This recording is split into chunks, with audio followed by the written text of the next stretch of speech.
Well, it's the weekend before Christmas, and as you can see, it's damn near 80 degrees here in South Texas.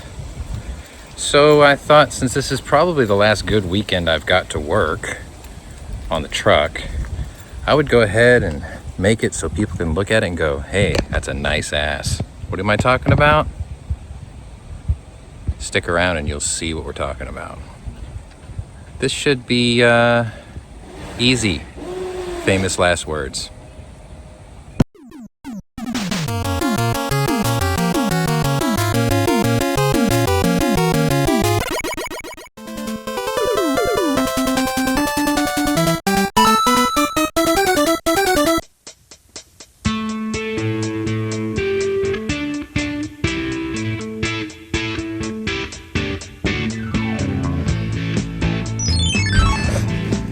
All right, so this is what we're looking at.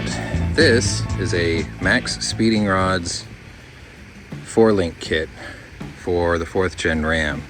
It's 5 pieces, so you got your lowers, your uppers, and your panhard bar. And the reason I chose them was they offered them, and they have urethane bushings that are greasable. I went ahead and put all the grease zerks in. They're 90'd. I made them all face inboard, so they should be accessible once I install all this. And I figured while you're in there, we got tie rod end links for the rear, and we got a new set of shocks too. Spring Praise, I believe they're called. Those boots up there are from Monroe, and I actually used intercooler clamps for the boots because I have never in my entire life got the zip ties to stay on for very long. So I figured I would just go nuclear option, and we'll go do that. So ideally what I'm gonna need is 24mm socket. Over there's 24mm wrench and torque wrench. My Earthquake from Makita. This is like the ultimate Ugga Dugga that I've got. Does, I think, 1,400 foot-pounds. And obviously my lug socket. And anything else we're probably gonna have to get into. But I've done my homework on this a few times. I don't think this should be too difficult. I'm gonna approach this in such a way that just about anybody can do this with hand tools. And from my understanding, the easiest way to do this is I'm gonna get the wheel off, and we're gonna just remove and replace one arm at a time. That way I don't mess with the suspension moving about. And then we will loosely put all the bolts and nuts together, set the vehicle back down on its weight, and then torque them down. So let me get it all apart, and we'll get into the meat and potatoes of this. I'm hoping this isn't too difficult. I'm starting at noon on a Saturday, so we'll see how long this actually takes. I'll see you in a bit. A few moments later. Well, that was not something I would want to call fun, especially when your jack stand decided to pop loose on the way back down. So anyway, I took the wheel off so I can get more access. And I lifted the truck up from the middle. This is the wheel that came up first, so this is the side I'm doing first, passenger side. And good time to check your brakes, which I just recently did. We're not wearing any grooves, that's a good thing. And we're secured under the frame right there ahead of the box for the lower arm. And the first thing you're gonna wanna do is disconnect. If you have air ride, you're gonna disconnect the level sensor, which is right here. And before you do any of this, you want to go to the front of your truck, go into your settings on your infotainment system, go to suspension, and put the air suspension in what's called tire jack mode, so your air ride doesn't go crazy while you got the wheel up in the air and run the compressor and do all sorts of nasty things. So I got it in jack tire mode. Got to disconnect this guy here, and I think I'm gonna have to remove this inner liner also to get to the shock bolt.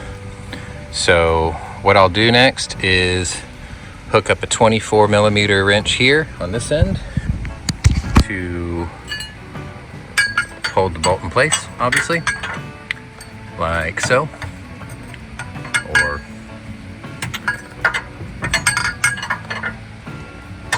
like so.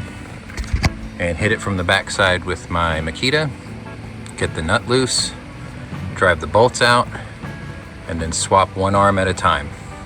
So I think what I'll show you next is arm out and shock removed. And let me see if the shocks are the same bolt.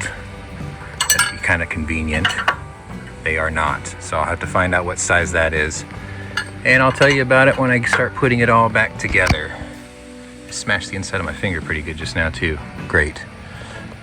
So let me get that underway.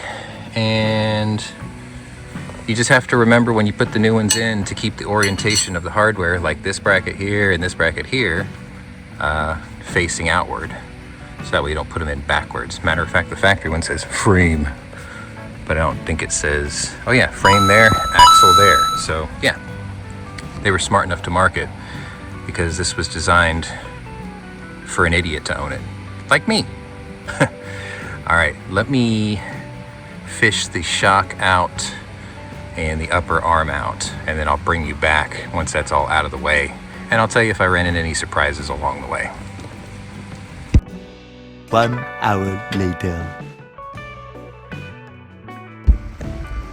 53 minutes. That's what it took me. It was a bit of a chore. Don't mind this. This is to my rock lights. So, to get the knee joint loose, I just used my handy dandy trim tool and just popped it loose. That pops right out. And then you just want to fold the elbow. This is the orientation it normally goes in. So just remember that this pivots forward. You can just hang that up there for now.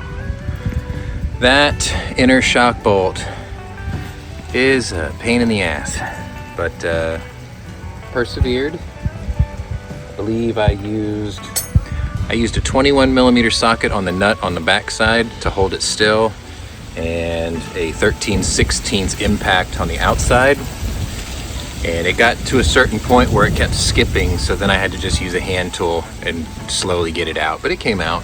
Same thing with this one, or same thing with that one. And then these, it was just 24 and 24, and as you can see, there's no tension on the system. The arm literally just popped right out.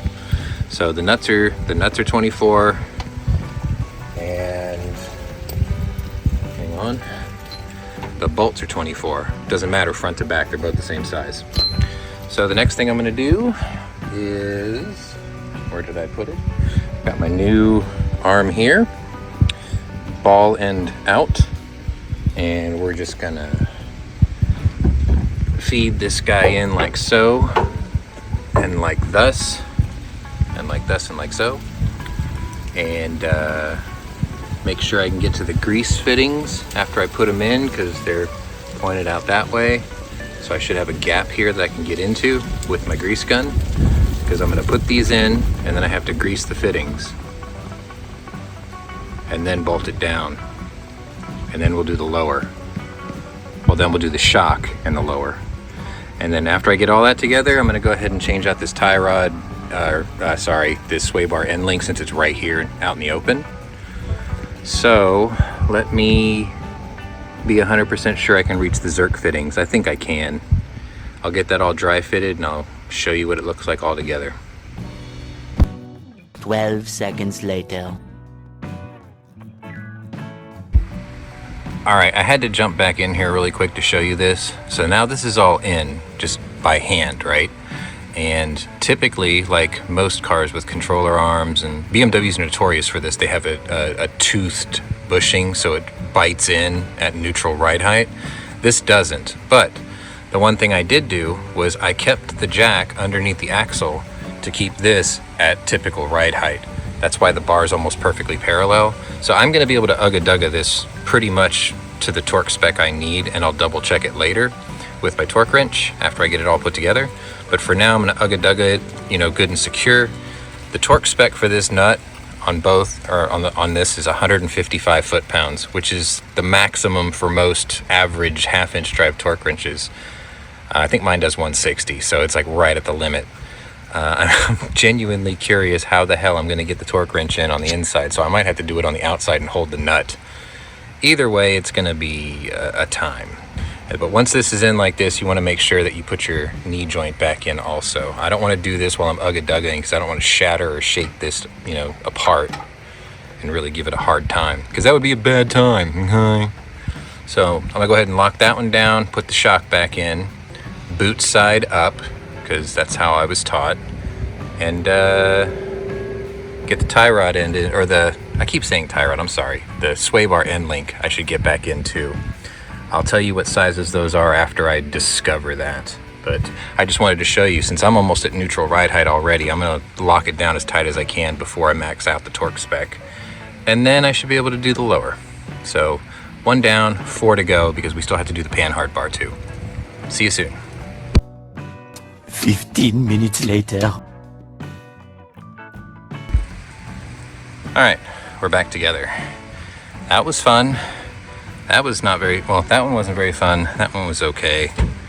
I greased the joints. They were very accessible. New grease gun worked just fine. So I got the upper in, I've got the shock in, I've got the top of the sway bar in, but I haven't torqued it down yet because I have to put the truck back on its wheels, because look, I'm tweaked out a little bit because the truck's at an angle. So now we're gonna zap out that 24 and that 24. I'm almost thinking I should have put the shock on after. Oops. But yeah, we'll zap that one out. Do the same thing we did with this one. Put them in, Zerk's facing inward, right here. This bracket was facing outward even though it's unused for me. And yeah, we'll get her dropped in there. We'll go about our business. See you after the fact.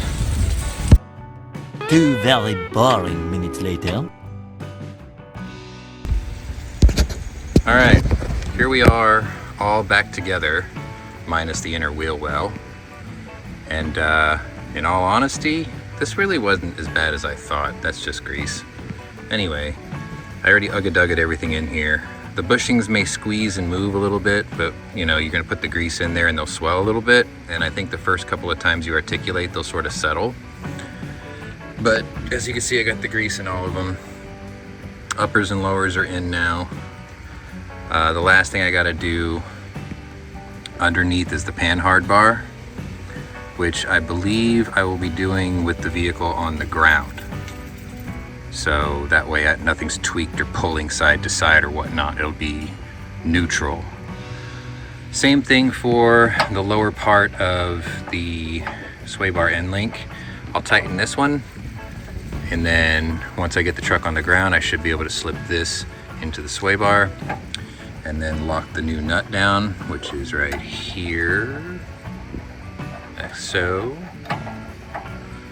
And we'll cinch that down and have it all back together. So in terms of actual work, difficulty, it's really not that bad except for that upper shock bolt. That's gonna test your patience a bit, but the controller arm bolts themselves, they go in pretty easy. Or the 4-link bars, they go in really easy. The lower part of the shock goes in really easy. The end link goes in really easy. You take 5/16 here, and I think it was an 18mm nut here to get the lower off of the sway bar end link. And actually that's it. Like, there's nothing else for me to show you. What I did decide to do, the first lower arm I showed you was actually for the driver's side, because I want the Zerk fittings facing upward and in. Because if I hung that one down, then if I hit anything underneath the truck, it might actually rip the Zerk off. So that's the correct orientation there. Although this little bracket thing is at a slightly different place than the factory original. Which brings me to the factory original. The reason I did all this was because for some reason, if I accelerated in 2-wheel drive from a dead stop, I'd feel this little thunk every once in a while. And if I had it in 4-wheel drive, it didn't do it, or it did it so little that I wouldn't even feel it.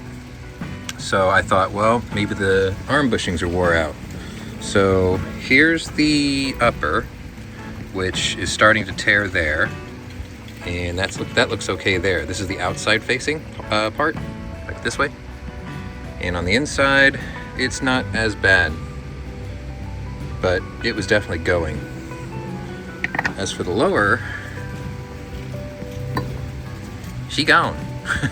She gone. Like, she was going. That's the front one. That's the back one. She gone. She was going. And on the inside, again, she gone. She gone. So I think this is where my jiggle was coming from. I'm hoping that's gonna fix it. I hope the urethane bushings really tighten things up back here, because with the air ride, it already feels like a bouncy castle. So I just wanted to tighten it up a little bit. But this is a nice setup. I like the powder coat, and I like the urethane bushings. I like the serviceability with the Zerk fittings. The shocks I got separately. I will leave you links for all the stuff I used for this if you want to go about this yourself. That just pushed right back in. Remember, the knee faces forward. As for the panhard bar, like, I don't think I'm gonna film that, just because it's a bolt and a nut way back there and a bolt and a nut right here, and it's just one straight bar. The one I got is non-adjustable for stock ride height because I'm still stock height. I do have an adjustable track bar for when I lift this, probably sometime next year. But for now, I'm just leaving things the way they are because it's good the way it is. It's fine the way it is. So let me give you the Samuel L. breakdown. As long as you have the tools, I have both a 1/2" and 3/8 drive impact, electric ratchet, and gear wrench 84 tooth long throw ratchets. And then these are just S&K long arm wrenches, and just a couple of sockets. So I used a 13/16, an 18. This is for my lug nuts, which this isn't going to be your thing or your problem. 21 for the 3/8 drive, and an 18 for the 3/8 drive. And then I use this 5/16 just to blast that out, because I was in a hurry on the old one, because I'm not using the old one. So as far as Samuel L's go, if you take your time and you have the tools, this side from start to finish took me an hour and a half, roughly. The other side, now that I know what I'm doing, I'll be able to blast through that really quickly. I'm just gonna swap out the lower arm and the shock and everything. I think I'll do the upper arm first, lower arm second, then the shock. That way I have more access to that bolt, because it was a little more challenging to get down to that bolt. But other than that, I'm gonna lower it down and I should be good to go. I would say from start, the whole totality of this job, you're looking at 3 Samuel L's at the most. Honestly, it felt more like 2 to me, but let's say 3, just because some of you may have more wore out bolts or wore out bushings and you might have to fight it more. I live in South Texas, so there's no road salts or anything, so I didn't have to worry with corrosion too much. And I would definitely recommend that you do the shocks and the arms, and if you get the kit and a set of shocks. And then while you're here, you might as well go ahead and get the end links for your sway bar, and then it's all done. Like, this is my replacement airbag. The bellows is dirty, but like, I've done the whole rear end of the truck now. There's nothing left for me to do. I started with brakes, I did airbags, I did this part here. The only thing left for me to do is the lift. So anyway, this is Pwnery Tinkers 4th Gen Ram MaxpeedingRods 5-piece 4-link kit, and then shocks and sway bar end links. If you like what you see, check the links in the description below for everything I used. If you're new to my channel, welcome. If you're a regular here, welcome back. Either way, check out my other playlists and see if my other interests may be of interest to you. I might sneak in a still shot with the truck back on its wheels after I'm all done, but I need to get back to the getting, because apparently I picked the windiest day in history to do this, which is good for keeping me from getting too hot, but otherwise I gotta get my ass back to work. So thank you all for watching, and we'll see you later. Bye.